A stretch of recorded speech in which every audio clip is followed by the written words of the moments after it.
Just 1 second. We're up. Okay.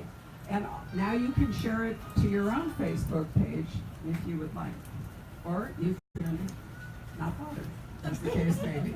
And the good news is you can watch it later. So now that we're live, I see him in the back. Let's welcome back Harlan Coben.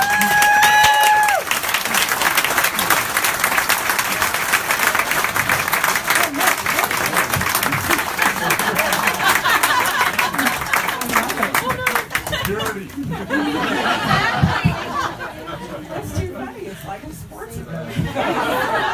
For those two it is.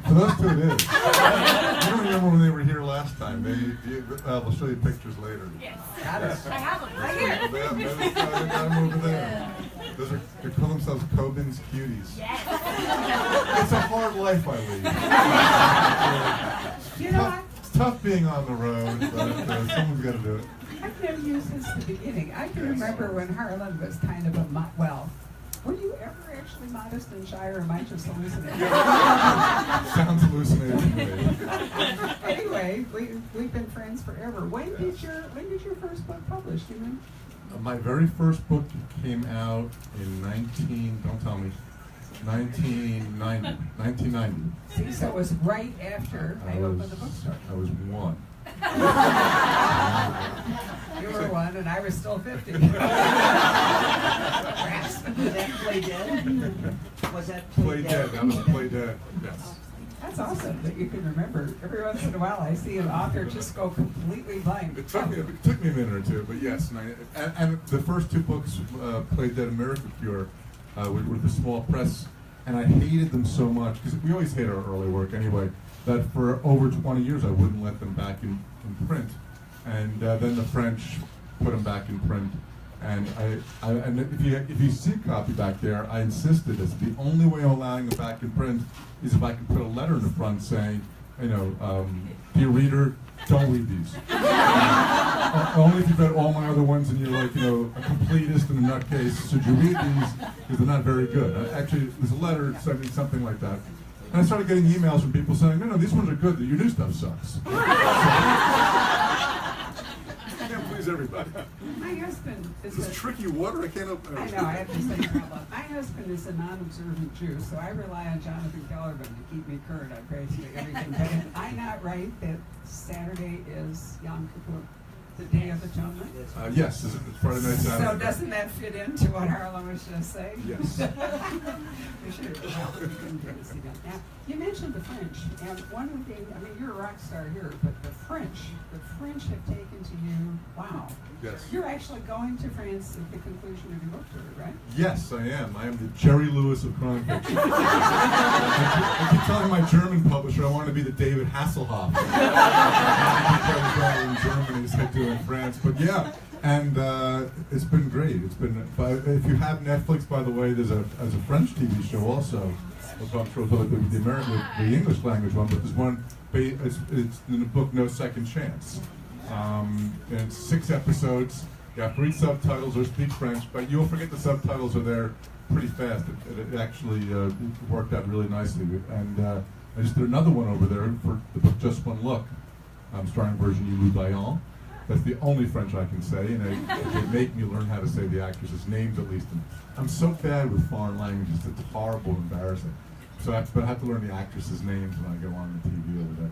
And yeah, I'm going after this book tour. I do Paris. And now this is a really hard gig. Again, I hope I'll get a lot of sympathy for this. But I'm guest of honor at a book festival in Bordeaux. So yeah, I know. And even worse, a winery contacted me and said, would you like our chateau on the vineyard to stay in while you're there? I said no.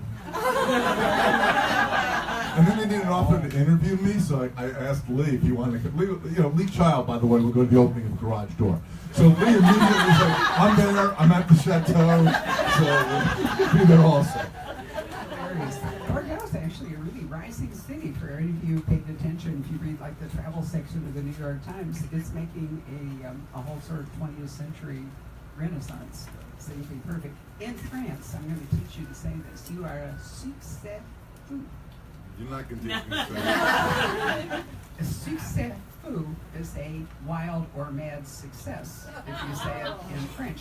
Now the reason, I mean, I thought that it was a little bit of a nudge from Harlan when he sent around his announcement of his tour, and it went so-and-so, Scottsdale, France. What can we possibly say? But the French influence has crept into this book because the lead character is called Napoleon, my pronunciation, Napoleon Dumas, which I suppose Dumas is a tribute to the man who wrote the father and son who wrote The Three Musketeers and The Count of Monte Cristo and all, but you probably just call him Nap. Nap, that's his name, yeah. Because he's American. He's American now, but he's of French lineage. But Was yeah. this kind of a little bow to the French to call him Nap? Well, it was that I wanted to tell a little bit of the French attitude, because I find their attitude about things really interesting. I thought it would be different. He's a darker character than, and I may bring him back, I don't know. But he's a darker character than most, and he spends the book is in first person, present tense, which I'm not sure I've done.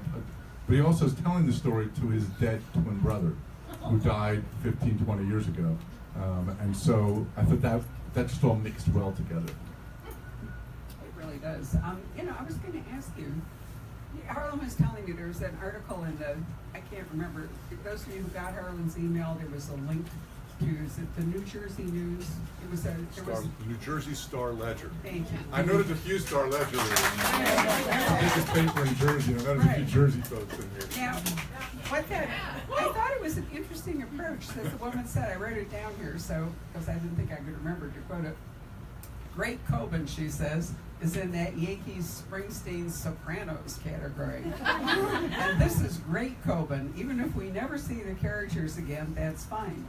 They're fully realized people, and he had me guessing who did it until he was ready to reveal it. Now, Harlan tells me that this woman actually has ranked all of his books in descending order from her favorite to the last, which leads me to ask you, why is it, do you think, that some books grab readers and some books less so? Because this one has really hit. I never know. I mean, but I've always found, if you look at any, and I try not to anymore, I may skim it, like if I look at an Amazon page, I kind of go like that or something like that, or reviews. I really don't, not because I'm afraid of them or anything like that, it's just that I'm just too long in my career to deal with that anymore. But it's always sort of the same thing. It's usually, there'll be 4 out of 5 stars, whatever it is. Most people really like it, and then some people will just say, this is the worst one for no reason that I can quite fathom. That's fine, so it didn't strike your fancy. I really haven't had one yet that I look back on and regret, and there's none other than his first 2, which I readily admit. The other ones I'm all really kind of still proud of, and I think they all hold up. And there's some, and if I ask everyone other than what their favorite book is, I usually get a lot of different answers, and that's awesome. I mean, I love the reaction to it all. So, and I'm also tremendously influenced by you guys. So like when I finished a book, I'm like, I always like this way. This one's not quite as good. I'm due for a bomb. Hopefully my readers will forgive me. And then it'll come out and I'll be like, no, this is best one. I'm like, yeah, this is my best one. And all along. I can't be objective about these books anymore. I am tremendously influenced by what you folks say. I really am. Well, we are baffled too. I used to wonder how restaurants ever figured out, how much fish to order for whatever. Now I know, because we never can quite work it out. This book has had a sort of momentum. Interestingly enough, Nelson DeMille, who will be here next Thursday, he's #1 this week. It'll be your turn next week. But we have Stephen King came out the same week as me, so I'll be 2 next week. But I'm pissed at him, so. Well, we get you in reverse order for whatever reason. But anyway, Nelson has done something completely different, and it's gotten a lot of, what's the industry word, buzz. This book has had a lot of buzz, and I think it's terrific. But I just wondered if you felt differently when you wrote it. Did it have any different, momentum for you, or different? The only thing is that this one has dealt a lot with. I know there's a couple people from my hometown here. And it dealt with, can I borrow your copy for 1 second? I don't do readings, as most of you know. No, I need to get my reading glasses. I don't do readings because I never know, do you read something in the middle that's exciting or something from the beginning? So I can explain it. So I'd like to do right now is read you the entire novel. I'm literally going to read you. This is the audiobook version. I'm going to literally read you like the 3-paragraph author note because it really sets up what I'm talking about and why this book may be somewhat special to me. When I was growing up in suburban New Jersey, there were 2 common legends about my hometown. One was that a notorious mafia leader lived in a baronial mansion protected by an iron gate and armed guards, and that there was an incinerator in the back that may have been used as a makeshift crematorium. The second legend, the legend that inspired this book, was that adjacent to his property and near an elementary school, behind barbed wire fencing and official no trespassing signs, there stood a Nike missile control center with nuclear capabilities. Years later, I learned that both legends were true. So, when we were kids, and I know some people here who live right near there, we would kind of go there, and there would be these barbed wire fences and keep out signs, and they would say, "Oh, it's a secret military base," and yeah, right, okay, and it was all true. It was all true, and Richie the Boot Boyardo, who they based The Sopranos on, and some people think is the Godfather. Had a crematorium. You couldn't drive up his yard. It's the weirdest house in the world. If you Google his name in Life magazine from '67, they have actually pictures of these weird statues. And there was a crematorium in the back. They claimed there was a barbecue, but now we sort of know that they were getting rid of bodies there. These 2 properties were right next to each other. In fact, Richie the Boot supposedly gave that land to the government. And we are living in this normal, average, everyday American suburb located right behind Riker Hill Elementary School. So I always think that my childhood was quite quiet and normal, and I write these kind of disturbing stories. Maybe it wasn't so. When I was reading it, I was really sorry I hadn't kept my poodle skirt. Few of you will remember that, but I'm telling you, in the 1950s... I have mine. If I had it, I definitely would have worn it. But, there was... In those days, everybody in junior high school or high school, there was like secret word that went around about what you had to wear to school that day. It had to be saddle shoes or it had to be whatever. Anyway, the poodle skirt with lots of crinolines was a big thing. And part of it, I think, was, we were trying to hold on to rules and all because the Cold War was so unnerving and so pervasive. So I'm not at all surprised. And I wrote a little note to myself here. The legend of the Nike missile base behind the elementary school turns out to be true. And today it's called Riker Hill Art Park. Yeah. But wait, maybe missile bases aren't just a Cold War artifact right now. Yeah, that could be. That's a really scary thing. Well, We've dismantled them, but... No, the government actually sold it to this art park for $1, but the condition is they can always take it back. And the old barracks are now used as art studios. If anybody was lucky enough to watch CBS This Morning today, they actually, I guess, I never see what they're showing, by the way, but they showed a bunch of the pictures of the park that we had taken. By the way, I was on TV this morning, on CBS This Morning, and I just want to say that I still have the makeup on because I look so good with makeup. I really do. It's my favorite part of being on TV. You want makeup? I'm like, oh yeah. Try that shit on, man. That's good. And then I tweet about it sometimes, and I get all these emergency texts from my kids. Oh, can I do my quick impression of my kids? Have I done my private? Okay, yes, no, I do. When the book comes out, I have like this ad in New York Times, the big photograph of me, my giant head in this photograph. And so when my teenage daughter came down, you can imagine the pride she was feeling that her father was going to be in the paper that all of her friends would see. So here's my quick impression of my daughter coming down in the morning. Here it is, right on the kitchen table, seeing her dad in the newspaper, teenage daughter. Ew.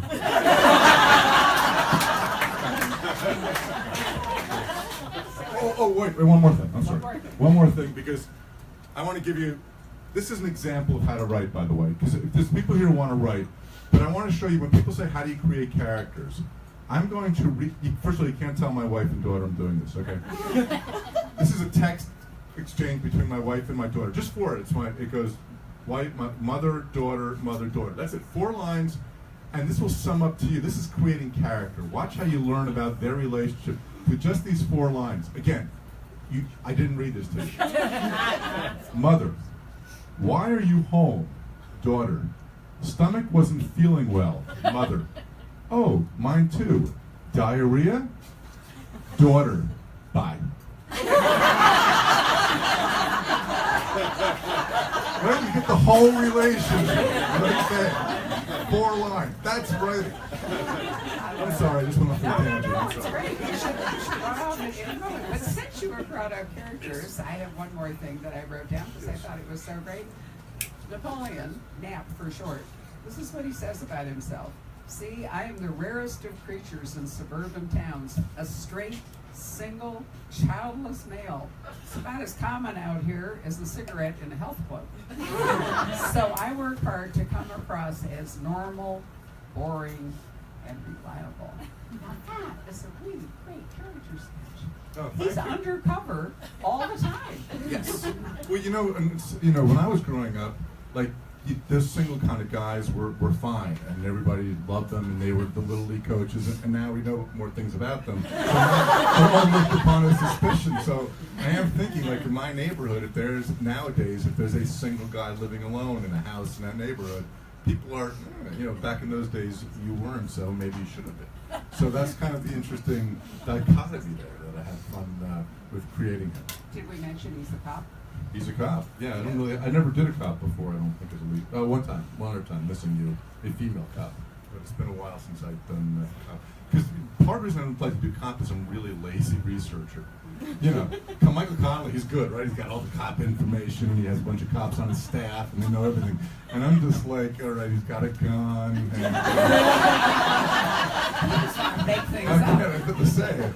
Yeah, I say no. I always recommend that to writers, and that you don't. If someone in this room wants to write, that you don't do research. That research is the curse of the new writer, and I will defend that position because no other writer you've ever had says that. I know Nelson's a lot of research, Michael, but here's the reason I tell you that. There's 2 reasons. One is, have you ever read a book that keeps slowing down because the author learned a bunch of cute little factoids, he keeps sticking them in? Not a problem with me, I don't know anything. But the second, probably more important reason is that research is a lot more fun than writing. So it's kind of like, oh, I'm going to write this scene on Park Avenue, New York. Oh, but first I have to smell the hot dog stands and walk the streets. And I don't know. You got Google Earth. You have a memory. Write the scene now, then go visit it and add the little stuff. Research is one of the greatest excuses not to write in existence. So don't give yourself that excuse. Write what you know and get the thing down. So in the New York Times, excuse me, they described you as a poet. Yeah, which a really great review in the New York Times book review for Harlan, the poet. I loved it, of summer, sort of. But what actually kicks this book off, because it isn't terribly poetic. No. It's pretty brutal, actually. Yeah. Well, the first line was pretty weird, but I just wanted to throw something in that would be kind of funny to start off, and then we go dark pretty quickly. But there's a lot of things about, because it is kind of a little bit of a coming-of-age novel, too. I mean, it's dealing with those when they were going back to their high school days, when they would wander in those woods, and you'd be drinking in the woods, and you'd be making out in the woods and all the stuff, right, sir, that you'd be doing out in the woods back in the day. So, What called? In the woods? In the woods. Yeah. No one knows I'm talking about that. You lived by those woods, didn't you, Noah? So you know exactly what I'm talking about. So it was a little bit of both in that, and I did want it to have that kind of, not poetic, but that summer quality, that feeling of, your first girlfriend, the summer's going to end, that sort of a thing. Well, of course, killing people. Absolutely. Well, we know from the brief opening scene that something is afoot. This young woman is participating in a sting, and then all of a sudden realizes that somebody she'd hoped would never find her has shown up. And there we are. And then suddenly we meet Nap. And I thought, the fact that Nap can't escape this terrible accident that happened to his brother and, I'm sorry, I'm forgetting the name. They were killed in a really grisly train accident, horrible thing. And he's haunted by it. It's been, what, like 15 years or something? And so he keeps his brother alive by just sort of talking to him. But that's an interesting way for you to tell the story. Yeah, well, there's probably there may be twins in the room, but you shared a womb, these guys shared a room, and for the first 18 years of his life, every memory he had was with his brother. And so when his brother is suddenly ripped away from him in a way he can't quite understand, he can't quite let go of that. And I kind of like that haunting kind of quality to it, where he still is talking to his brother. And as he has a chance now to finally figure out what really happened to his brother, that quality will grow. You will become more intense and more want to be with him. So in a book, it's a crime novel, so if you see somebody that they say, oh, look, it's a suicide, you already know. Not going to be that way. And so you know that if there was a terrible train accident that looked like it was, whatever, that there's probably more to the story. And that's really all we're going to tell you about the story, because we don't want to ruin this reading experience for you. I will warn you that once you start it, you really need to just stay with it, or you will want to stay with it, so don't go home and read the first I'm going to chapter. suggest the opposite. Because I love when you go to bed around 10 or 11 o'clock at night saying, oh, I'm just going to read for 15 minutes. And then 4 in the morning you're cursing me? That turns me down a little bit. Bed at 4, thinking about all the people lying in bed for hours. Okay. I love it. So, right. What are you thinking of working on next? I always like people to know you're actually working on a new Yes. project. Well, besides the book, for those who don't know, the Netflix TV show The Five came out this week. Anybody seen it yet? 10 episodes of crime drama. I think it'll hook you up pretty fast. It's demented. It's mad. And I love every moment of it. And you will cry at the end. You will be completely surprised. And it was a great deal of fun to make. And it's kind of going viral in that kind of cool way. And I love hearing from people about it. That came about. We filmed it in Britain, originally for Sky One Network. And I worked with the people who've done a number of great British shows: Happy Valley, Queer as Folk, Shameless. So the team was great, and we had a wonderful time making it. And instead of doing a season 2, because I hate, and maybe it's the novelist in me, I think TV is oftentimes really unfair. Like you watch 10 episodes. In the beginning, the very first scene is 5 kids, again, in the woods. 4 older, 1 younger. They're making fun of the younger, smaller one, saying, go home, just leave already. And you see him crying, walking away, and boom, it's 20 years later. And that kid, when he was 5 years old, disappeared, and they never knew what happened to him. The 4 teenagers are all grown, and as the book opens, a murder's occurred, and they find DNA belonging to the kid who's 5 years old. And so the 4 friends have to get back together to figure out what really happened for 10 episodes. But what I can't stand about TV is a lot of TV shows will not tell you the answer. At the end of episode 10, you know everything. You know what happened to Jesse, or everything. You will learn every single answer. And so I said to him, I'm not selling season 2 by giving the people a cliffhanger at the end of season 1. So instead of doing a whole new show, I'm working with the same people. It's called Safe. It'll probably be out in March. That'll be a Netflix original, go right to Netflix. And it stars Michael C. Hall, who may know as Dexter. So that starts, we're filming that right now, about halfway through. And that'll be 8 episodes long. So I'm working on that. And I'm working on the next novel, which will not be in Myron, I'm sorry. It's a standalone. I know. You won't groan when you read this. You'll go right another standalone. Myron's actually does make an appearance in here. So you'll see, we will see a brief wink at Myron. He hasn't yet made an appearance in the next one, but I'm only on like page 40 or 50, so he may still jump in, or one of the other characters may jump in. So that's what I'm doing. So what got you interested in writing for a visual platform?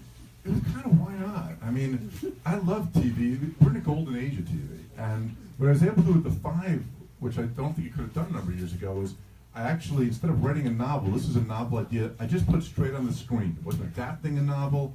It wasn't written and then changed around. I had an idea. The only problem with writing as a novel is it was 4 lead characters, which I thought would be hard as a novel. And I always saw it visually. So I said when I had this opportunity, and I wasn't going to get that much of a network interference. I didn't want to do it on ABC where I'd say, you know that lead guy? Let's make him an albino who's, also lesbian. They would say. They pretty much left me alone. Sky One left me alone. And this season, Netflix is leaving us completely alone. So I can't blame somebody else if you don't like the show.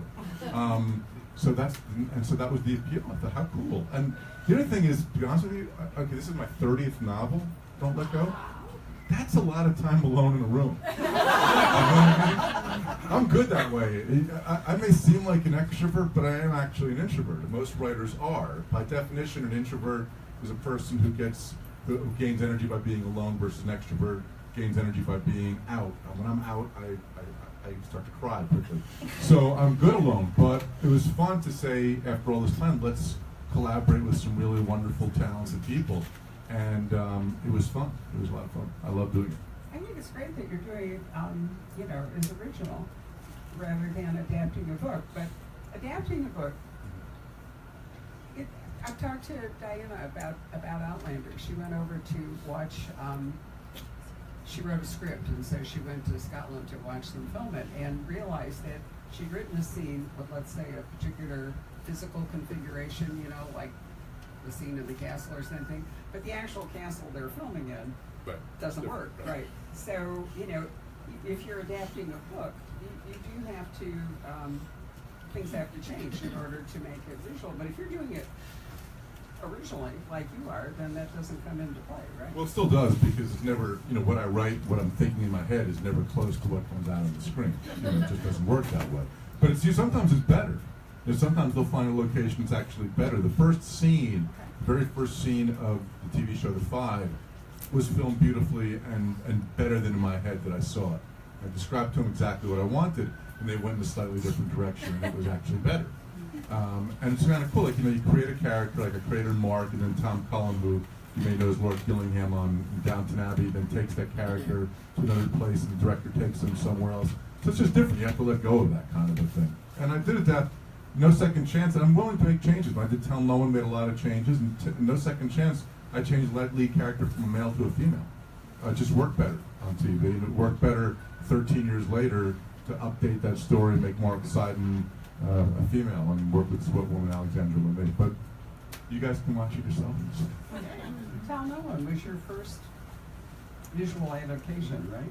Harlan and I were actually having coffee over on Main Street while the thing was going. It was amazing. We'd have a drink, and then Harlan's phone would ring, and he'd go, "How much?" And then we'd have another round of coffee, and the phone would ring, and he'd say, "Really? How much?"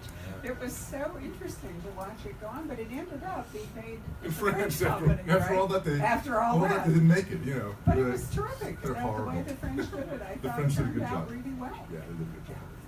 Well, I want to thank our Facebook audience for coming to join us. And at this point, you're out there. I know. It's really interesting. There are actually hundreds, if not thousands, of people who watch these. We are going to move on to questions.